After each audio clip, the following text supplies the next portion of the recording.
Good morning, everyone. Very good. I just want to touch on the question that this gentleman asked about, did we see any effects of increased temperature in the environment?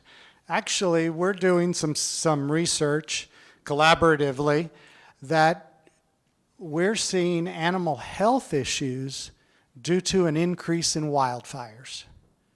And we're seeing an increase in wildfires in many places, not only from lightning strikes, but also from increased temperatures and increased drying of natural fuels. So kind of in a roundabout way. But anyway, I just wanted to throw that in there. Okay, so we're going to talk about reproductive management strategies to maximize production with natural service. So for a little introduction here, we got to kind of set the stage, have a little bit of context. The herd bull influences overall fertility, okay? Pedro did a nice job about that. Poor bull fertility can cause losses to the calf crop, okay? Pretty basic foundational knowledge. And bulls with low fertility or structural problems and low libido reduce that calf crop that we have then available to us. And weaning weight is influenced by the bull, both by EPD, but also by the fertility level of that bull. Okay, so this is a real advertisement, and I saw this in a national magazine, and it said, 2-year-old registered Angus bulls for sale. Okay, semen tested and ultrasounded for carcass, bred and raised to work for the cattleman. Okay, I'm not going to comment any more on that. I just want you to kind of hold on to that. We're going to go here, and Pedro mentioned the USDA survey, and I'm going to have some tables from that, the NAM survey. And what we have here is a table that's showing the percentage of producers that test purchased, leased, or borrowed bulls. Okay? And we are looking at herd sizes. Pedro had them in bars. I just have them in a table. And if we go from the left to the right, we have small, medium, and large herds, and then the summary. And we can see from a semen test standpoint, we're in a range from 51% to 96%, depending upon herd, okay, for an overall average of about 67%. Okay? Well, what about what percentage of producers test bulls in residence, okay, for at least 2 breeding seasons? Here's where the wheels fall off. Okay, you can see as well as I, we're at 24%, up to 67%, now for an average of 31%. Okay, so this is problematic because of the value of reproduction to our business. And then there's this other thing that I'm going to harp on is what's the difference between a semen test, a fertility test, and a complete breeding soundness exam? And then we get into the discussion of when should a BSE be done. Okay? All right. So we've got 2 strategies to talk about. The first strategy is going to be talking about the breeding soundness evaluation. Okay? A complete breeding soundness evaluation, notice I threw the word complete in there, okay, includes a physical examination, eyes, feet, and legs. The primary cue to a male of a female in heat is eyesight. That's the primary cue. Okay? So eyes are important. Feet and legs. The testis, of course. The epididymides, penis and the prepuce, seminal vesicles, prostate, and both ampulla. We need to understand scrotal circumference. Okay? And we want to understand, is it appropriate for the age? Because there is an association of the paired testis and sperm production. Okay? Semen collection and evaluation, we want to look at motility and morphology in a complete breeding soundness evaluation. And then from there, we're going to draw some initial conclusions and classify the bull as a satisfactory potential breeder. Now, you might say, well, gee, you're not really saying this guy can do it. No, we're not. We're saying the bull is a satisfactory potential breeder. There's no guarantees. This bull has met minimum criteria for scrotal circumference, for sperm motility and morphology, and is free of physical problems. The bull could be classified as an unsatisfactory potential breeder or could be deferred. And when a bull is deferred, in general, the bull is thought maybe to improve with time, and the retest should occur within 60 days, okay, or approximately 60 days. So why do we throw 60 days in there? Because, you get on the phone and you say, Doc, but I really need the bull to be working in 3 weeks. Well, we can't hurry spermatogenesis up. Okay, spermatogenesis, the production of sperm, takes 60 days in the bovine. Okay, that's all there is to it.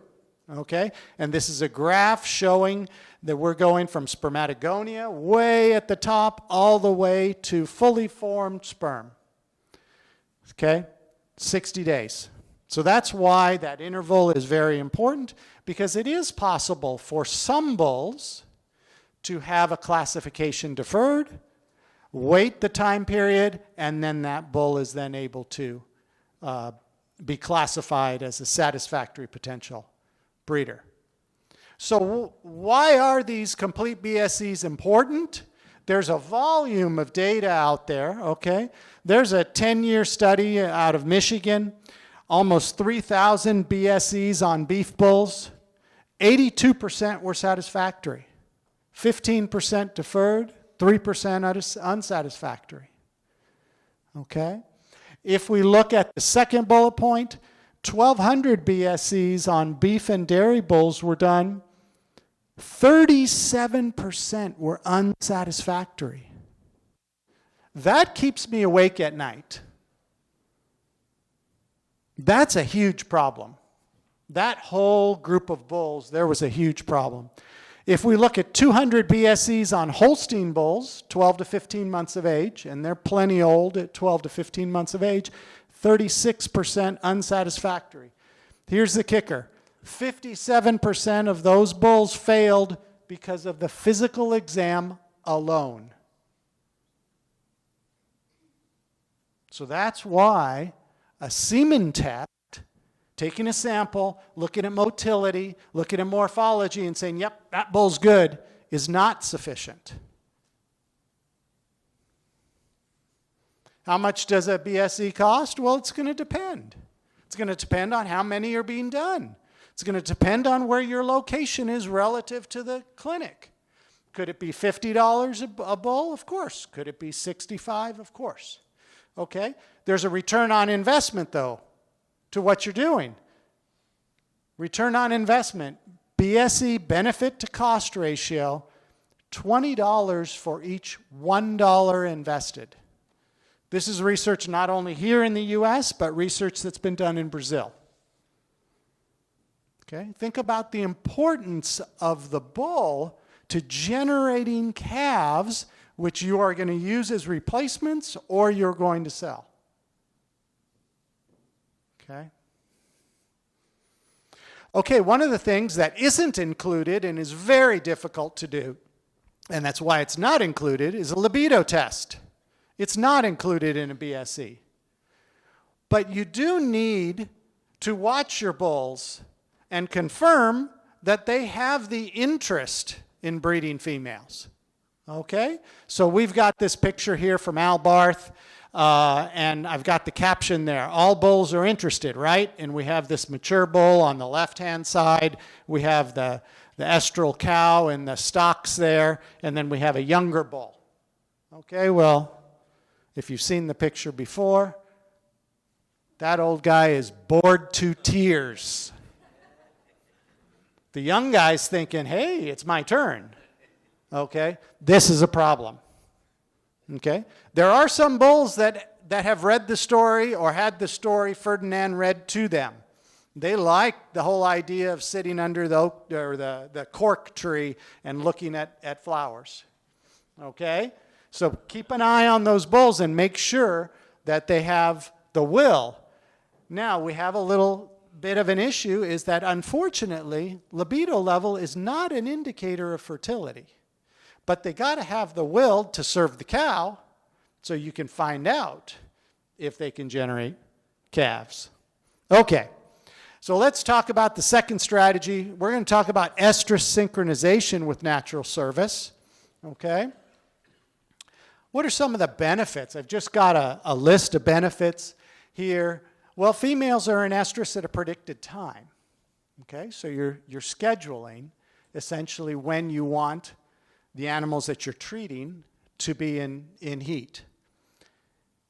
As Pedro mentioned, females that respond conceive earlier, which is a good thing, and we'll talk more about that. Calves are older and heavier at weaning. Okay, that's going to be a common theme. Okay, it facilitates the use of AI. Using bulls and natural service is actually a stepping stone, and a good stepping stone or using natural service and estrus synchronization, a good stepping stone towards using AI. And we have this ability to induce cyclicity in anestrus cows. Okay, we're going to go back because go back. There we go. So those are the two that we're going to kind of highlight. This idea that females that respond conceive earlier and calves are older than and heavier at weaning. And let's see if I can, there we go. Okay, so I saw Pedro zip through this slide, and I'm glad he did because this is a really important slide to what we're talking about here. And what we have here on the vertical axis is we have heifers remaining in the herd as a percentage. And then on the horizontal axis, we have number of calves born. Okay, and we have three different lines. The first line are those animals that calve between first 1 to 21 days, 22 to 42, and 43 or more days. And you can see this is Angus and Angus crossbred heifers. There's almost 17,000 animals in this data set from US Mark. Okay? And the take-home message, if I can make the pointer work, holy cow. The take-home message is right here in this red box. Heifers that calve in the first 21 days of their first calving season remain in the herd to produce a fifth and greater calf. So what that's telling us is this first blue line begins to significantly differ at the fifth calf and continues to differ from these later breeding and later calving animals. So we're talking about longevity again. Okay? So USDA mark data. And then if we look at the value of those calves that were born, okay, the value of those calves, we can see here with the red line on top, goes from calf up to calf number 6. Heifers that calved in the first 21 days of their first calving season weaned a heavier calf in each of the first 6 calving seasons. So it continues on. Okay? So very important, this idea of setting animals up for success themselves to calve early their first time and then manage them to be early calvers as they go, second calf, third calf, fourth calf. Okay? Again, this is the Angus and Angus crossbred heifers, almost 17,000 cows at US Mark. Now you might say, yeah, those are, they've got government employees, they've got resources to do this, to do that. Let's see some real world data. Okay? We have real world data right here. South Dakota beef producers here, commercial beef heifers, over 2,000, okay? And it's a similar situation where we have the percentage heifers remaining in the herd. On the vertical axis, we have calving season on the horizontal axis. And our inflection point here is actually the third calving season. What does that mean? Heifers that calve in the first 21 days of their first calving season remain in the herd to produce that third calf and greater. Okay? Commercial data. Okay? What does that mean? It means heifers that calve earlier stay in the herd longer and produce more pounds of calf during their lifetime. Okay? Keeping cows around is great. Talking about longevity is great. But we want more pounds of calf per lifetime. Okay? All right. So where can I find more information on estrus synchronization protocols? There we go. Beef Reproduction Task Force. We have a whole series of protocol sheets that are available on the internet. And we also, as you can see down here on the bottom, we have a section for using estrus synchronization with natural service. Okay? So those are freely available. There are, of course, considerations, practical considerations with using estrus synchronization with natural service. Of course, there's time, labor, facilities. Okay? This is all, of course, very real. And then familiarity with the protocol. How do I do this? When do I do this? How many people do I need? Okay? And we'll talk later about the estrus synchronization planner, and that can help you out and help you calendar everything so you know what needs to happen on which day. Okay? Okay, so let's look at two simple estrus synchronization protocols, heifers or cows. On the top we have natural service, and essentially, day of the breeding season, bulls go in. Okay? 5 days later, we give 1 shot of prostaglandin.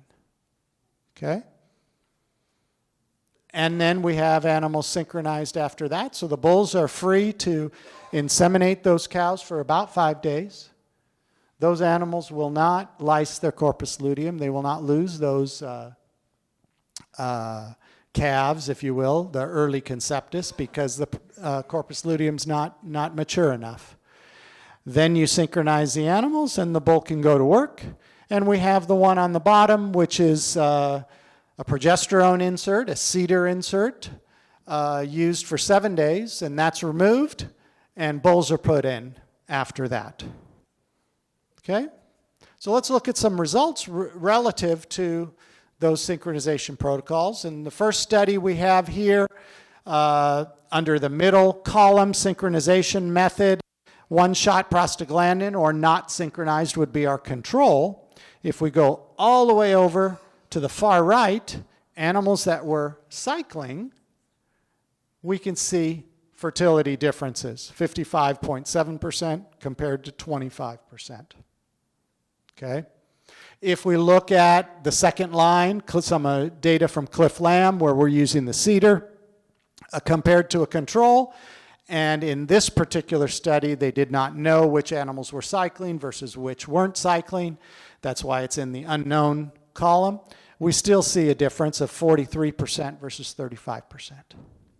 So a way of gathering up, think of it this way, gathering up more pregnancies sooner in the breeding season so that we can have more calves sooner in that calving season that's impending. Okay? All right. So one of the benefits of natural service is no estrus detection. Okay? You don't have to get out there and watch your cows and check for heat. Okay? Because in theory, the bull's going to do that. Okay? The limitations are serving capacity of the bull. Okay? So let's talk about that. And let's talk a little bit about bull power. And Pedro and Vitor talked a little bit about this morning. Well, it is the key to achieving compact calving. So if we have bulls that are less than 2 years of age, what might be a bull to female ratio that you're comfortable with? And this is the audience participation part. So everyone wake up. 1 to 20, this gentleman right here. Anyone want to say that's too high or too low? 1 per month of age after a year. Okay. What? How well did he pass his BSc? Well, he's a satisfactory potential breeder. Was he on the 75%? Now you're trying to find out the answer. I can't. That's pretty good. Someone else, 1 to 20, 1 per month of age. Potentially 0. Okay, go ahead. Potentially, one young bull to 0 females. Is that what you're saying? One bull can potentially produce 0 calves. That's entirely true. Entirely true. Okay. Let's go on from here. Older bulls. Should we have more open females for our older bulls? They're 2 years and older. 1 to 30. Someone want to go higher? We heard a 1 to 50, 1 to 60 earlier. 1 to 25. Someone else wants to go with. Okay. So very good. The point I'm trying to make here, other than get a little audience participation, is it's all over the map. It is all over the map. There is no consensus. Okay? It varies widely from 1 to 10 to 1 to 60 in a lot of different, whether it's extension publications or it's research trials. You do have to consider, is the group of females synchronized or not synchronized? Okay, what is the age? What is the mating ability? What's the semen quality? Libido. Okay, there's a lot of different factors that play a role. Okay, so let's look at some research on different bull to female ratios. This is effective bull to heifer ratio on pregnancy rate in synchronized heifers. And the easiest way to read this is at the very top line is our ratio, 1 to 50, 1 to 25, and 1 to 16. 1 to 50 means there were 2 bulls in the pasture and there's 100 heifers. And 4 and 100, 6 and 100, okay? And really where you want to come down to is right here. That 1 to 25 showed an 83% pregnancy rate and the highest net revenue per heifer exposed when they used bulls that were 2 to 5 years of age, and the bulls had prior breeding experience and had all been classified as satisfactory potential breeders. Okay, so that 1 to 25 that was mentioned, 1 to 30, is in a common ballpark. Okay, so let's go back to that USDA NOMS data. What's the average number of females per bull when we do a survey? We can look the yearlings less than 2 years of age. It's going to vary based on herd size, and it does. Okay, and it's about 1 to 15. When we're at mature animals, it certainly varies again by herd size, and we've got about 1 to 22 shown as real-world data. Okay, so we're using multiple bulls now. Well, now the question comes down to, do we need to know the parentage of individual calves? So let's talk a little bit about that. So this is a research done by Alison Van Eenenam, specialist in California at Davis.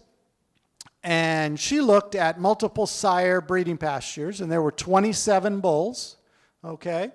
And this group of bulls had all undergone the same BSc by the same practitioner, okay? Total number of calves that were generated, 625.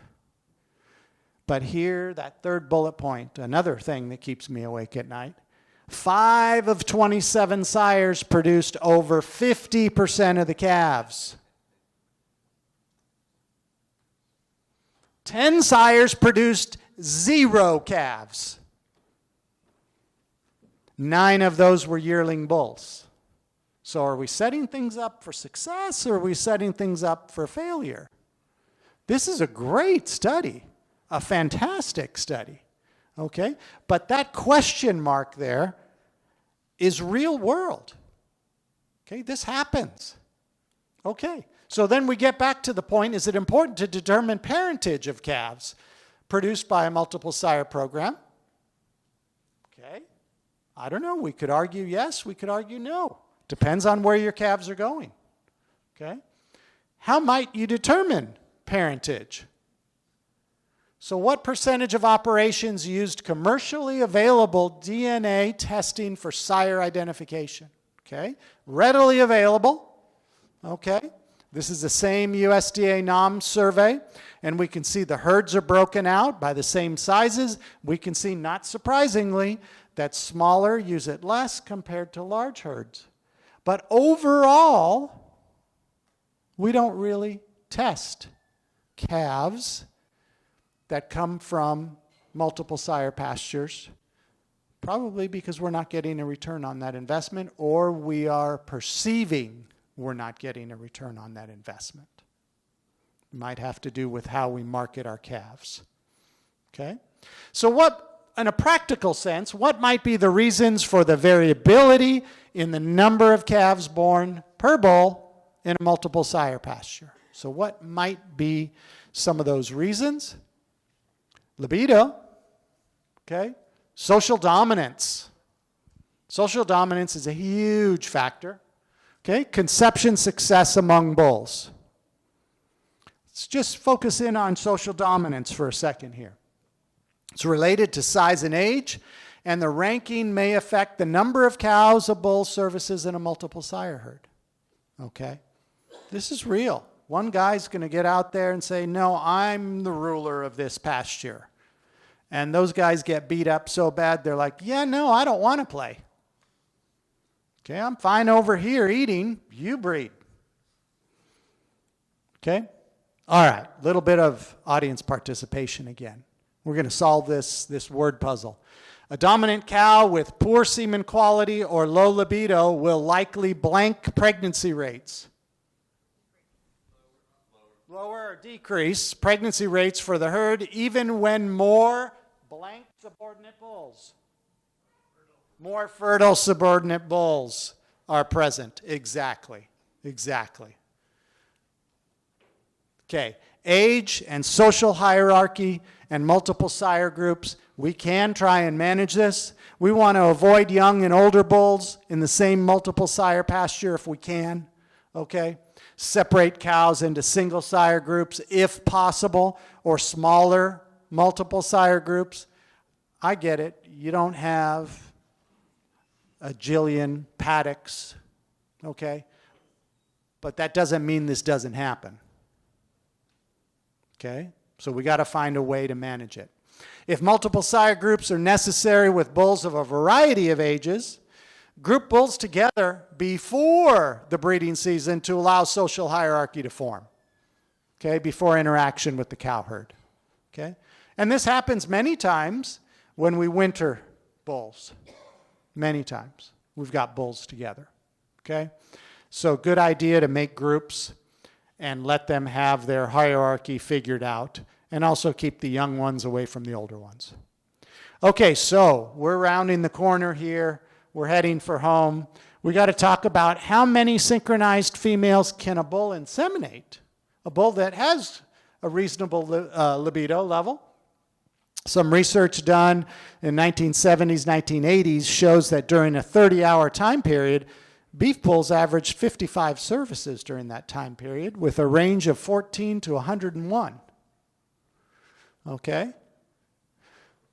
When the bull to female ratios were 1 to 10 to 1 to 35, services per female averaged 3. The range was 1 to 13. Okay? So now you're probably thinking, what about those guys that are servicing over and over and over again? Okay, are they going to shoot blanks? Are they going to get anything pregnant? Okay, let's go to Virginia Tech, 1980s.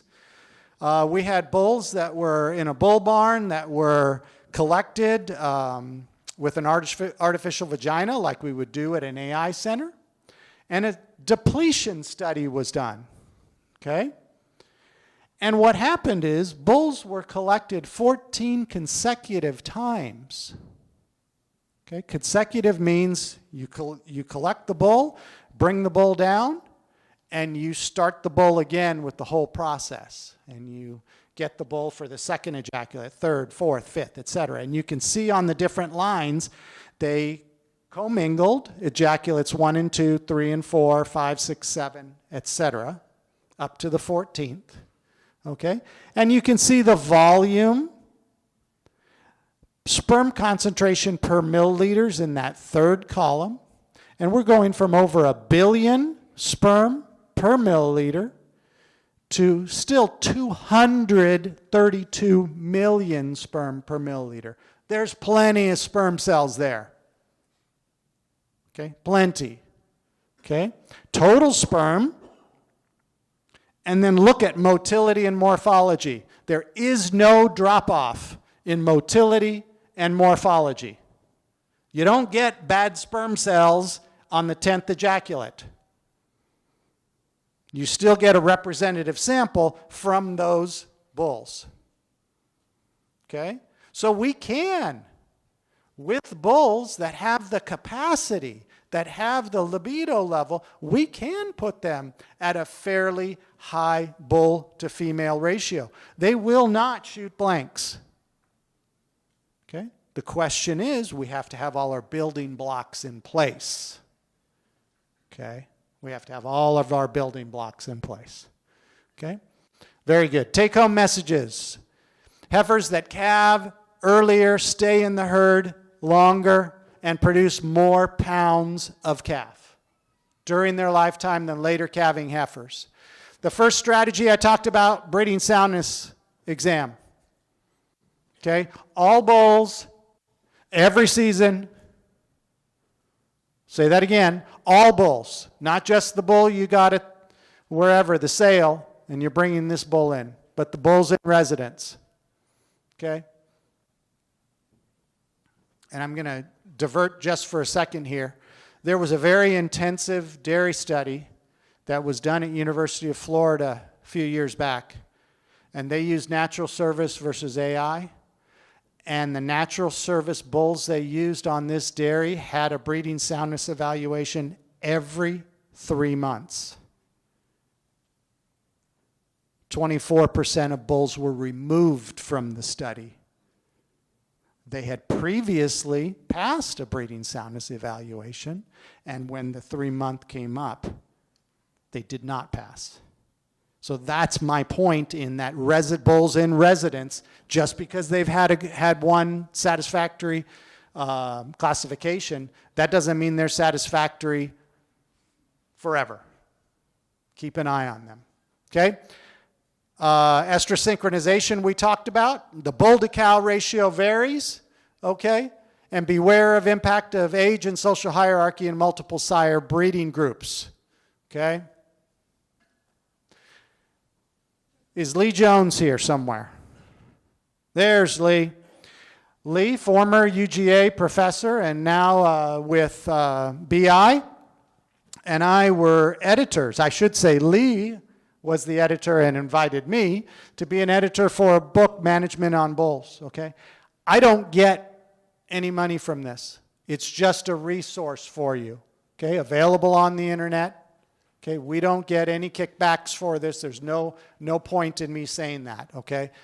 But the idea is you can talk about nutrition and development, impact of the sire, etc., frozen semen handling, etc., managing bulls during the off-season, okay? A resource that's available for you. With that, thank you. Hopefully I didn't go over. Okay. Oh, you're good. Let's give Dr. Dalton a hand. All right, we have plenty of time for questions. Just right behind you. He raised his hand first.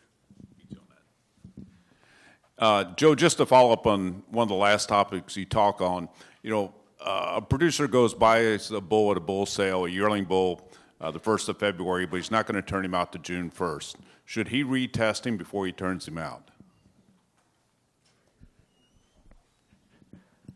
It's a great question, Don. So, personally, I like insurance. I would do it. Okay?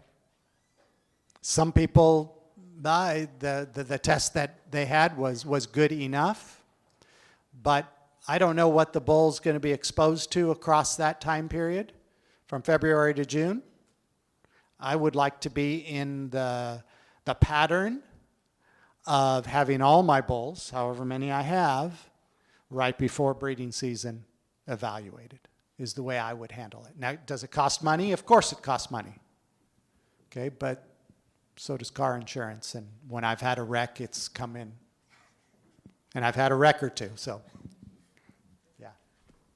I think I got a take-home message to add to your list. Go ahead, Les. Watch your bulls all the time. Yes. When you get a chance. I used to harp on people all the time. I've been doing this for 40 years, and I've seen people just turn bulls out and everything's okay.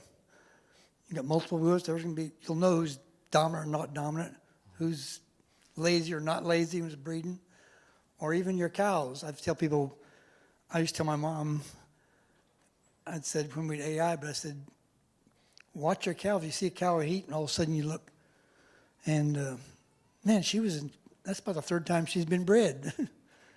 I've had people where I come back and preg test, and the only cows they had bred were the ones that got AI'd. Yep. In this one case, the bull had a ventral deviation, and I was there to semen evaluate him because only cows bred were AI. So we put him in a chute.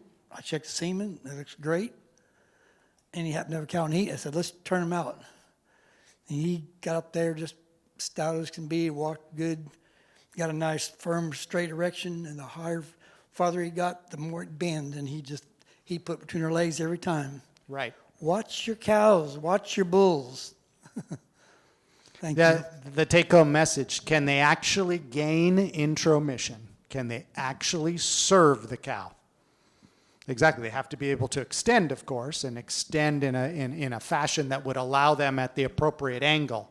Exactly. Yeah, go ahead. What age are you seeing as most reliable for BSEs as far as the age of bulls? Some people do them at 12 months old, others 16 months. What are you seeing as the best age for reliable data? Oh my gosh, I'm going to turf that question. Pedro or Salo have experience with reams worth of data relative to that. Pedro's right over there. The question is, what is the age relative that you're seeing the greatest success in beef bulls? I'm gonna hedge a little bit. I'm gonna say first thing we got to worry about is development. Okay, and the same thing goes when we talk about heifers conceiving early. One of the things that I didn't talk about was heifers have to be developed appropriately. Okay, now I'm going to turn it over to Pedro. Yeah, so the question was about the age.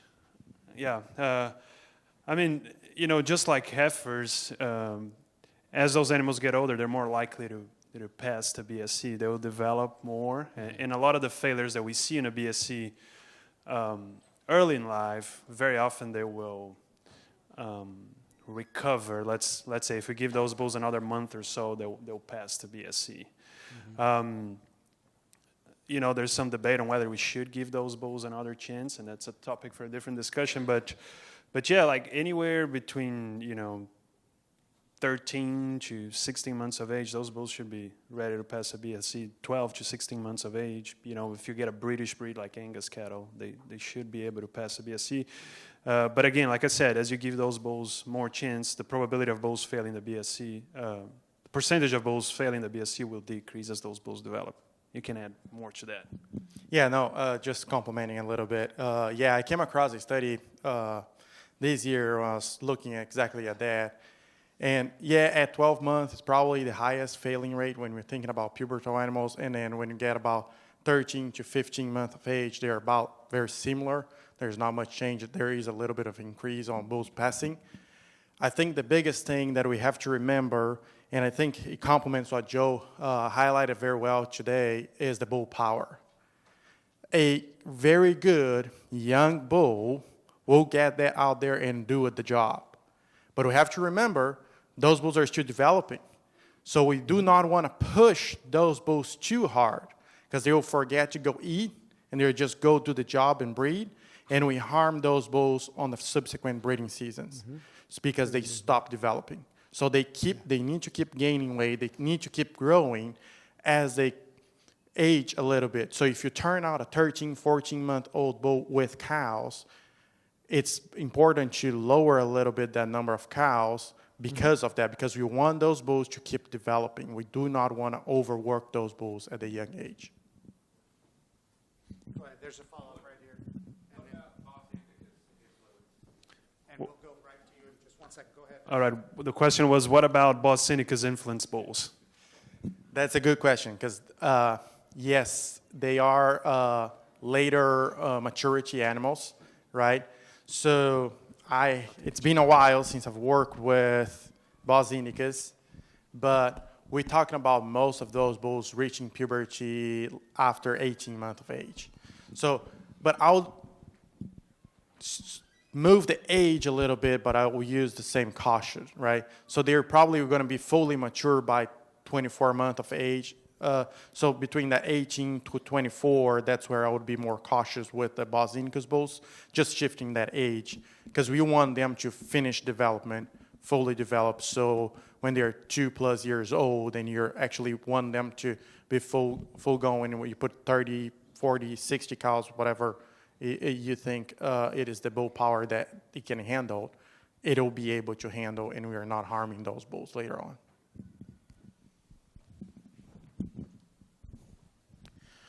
In a situation where you definitely have to have multiple sires to cover the cows, is there any research that shows that there's an advantage of rotating those bulls in groups or small groups in and out, maybe on like a week or bi-week basis to keep the sperm concentration high? Is there any research out there that shows that?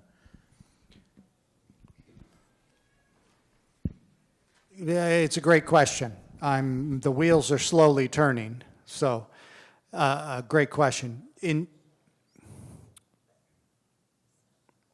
The issue that we have with bulls that have high libido level, okay? So and I'm going at your point about so we can kind of keep sperm reserves higher than if we were trying to deplete them by leaving them out. The problem becomes is that bulls masturbate. And that may seem like, aliens coming down here, and how in the heck do they do that? They do. Okay? So the reality is a high libido bull that's on rest is thinking, oh, there's a whole bunch of females over there, and he's not saving those sperm. So that's kind of a practical issue. Now, in confined situations where that we have a bull battery, can we move bulls in and out? You can. It increases cost, of course. It does increase cost. And then the question becomes, are we actually generating more pregnancies? Is it a value? Or are the bulls that we have initially selected and have passed all of our breeding soundness exams, et cetera, and have high libido level, are they then sufficient? So you kind of have to weigh that kind of total situation is where I would put it. Okay. Go ahead.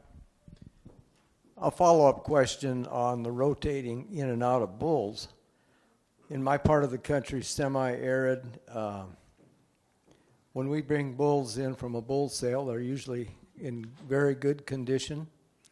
And when we put those on pastures that are native pastures, pretty difficult to keep that animal from losing weight. Mm-hmm. Now you're talking about maintaining weight, even gaining. I would say in my environment it'd be impossible to get those bulls to gain while they're working. So would one want to rotate bulls in and out if you have the available sires, or do you just? I watch these bulls when I put them in with cows or heifers, and they'll lose weight. It's a fact of life. Yeah. So how do you manage that? Yeah, it's a great question. The reality is that you're going to have a bull who has had little activity, from breeding activity to no activity, now go to a situation where they have high activity, okay, and they will lose weight. And then the question becomes is how do we manage their body condition? And how much body weight loss? I'm going to beg off, I'm not an animal nutritionist, so I don't know exactly the body condition score that is acceptable. But when we lose too much weight, we have certainly metabolic changes. which cause issues. So that is a problem.